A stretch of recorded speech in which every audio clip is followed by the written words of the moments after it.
স্টেথোস্কোপের গাটা ঠান্ডা,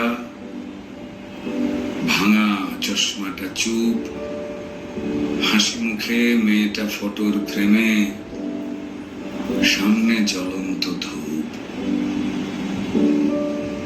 ডাক্তারিতে চান্স পাওয়ার খবরে হয়তো সেদিন মেয়েটার বাড়ি জুড়ে ছিল হইচই।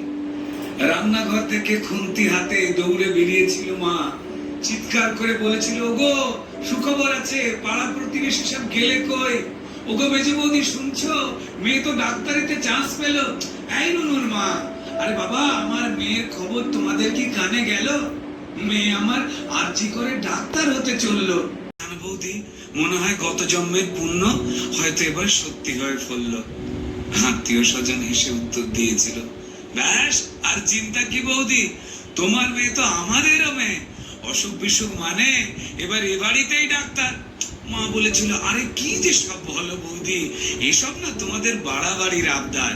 শোনো বৌদি, আমার মেয়ে না দেশের সব খবর জানে, কত গরিব মানুষ চিকিৎসা পায় না, আরে বাবা তাদেরই তো বাঁচাতে হবে প্রাণে।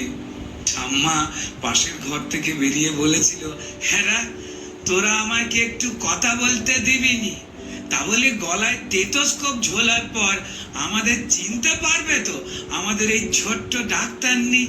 স্টেথোস্কোপের গাটা ঠান্ডা,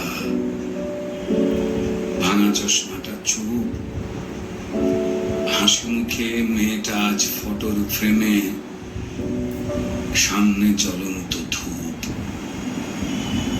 টানা 36 ঘন্টা ডিউটি দিয়ে মুমূর্ষ রোগীর সেবা করে বন্ধুদের সাথে খাবার খেয়ে গলার স্টেথোস্কোপটা খুলে মেয়েটা ঢুকেছিল সেমিনার ঘরে। ভেবেছিল দু চোখ বুঝে একটু জিরিয়ে নি, সেই যে দু চোখ বন্ধ হয়েছিল সে দু চোখ আর খুলেনি।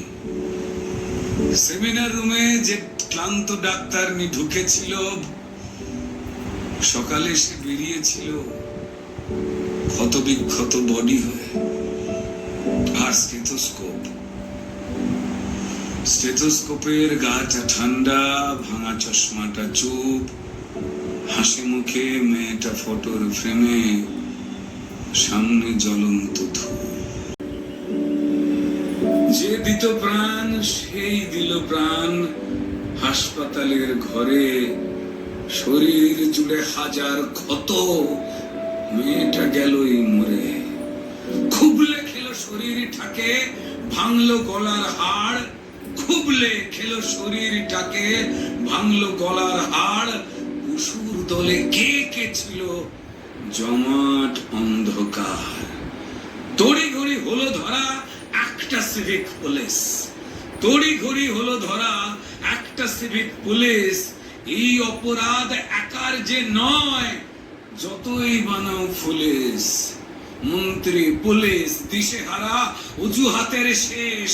মানুষ যদি ক্ষেপে ওঠে যেমন বাংলাদেশ, তাই তড়ি ঘড়ি ঝোলাও ফাঁসি, সে মুখ যেন না খোলে, ষড়যন্ত্র ফাঁসের আগেই ফাঁসিতে সে ঝোলে।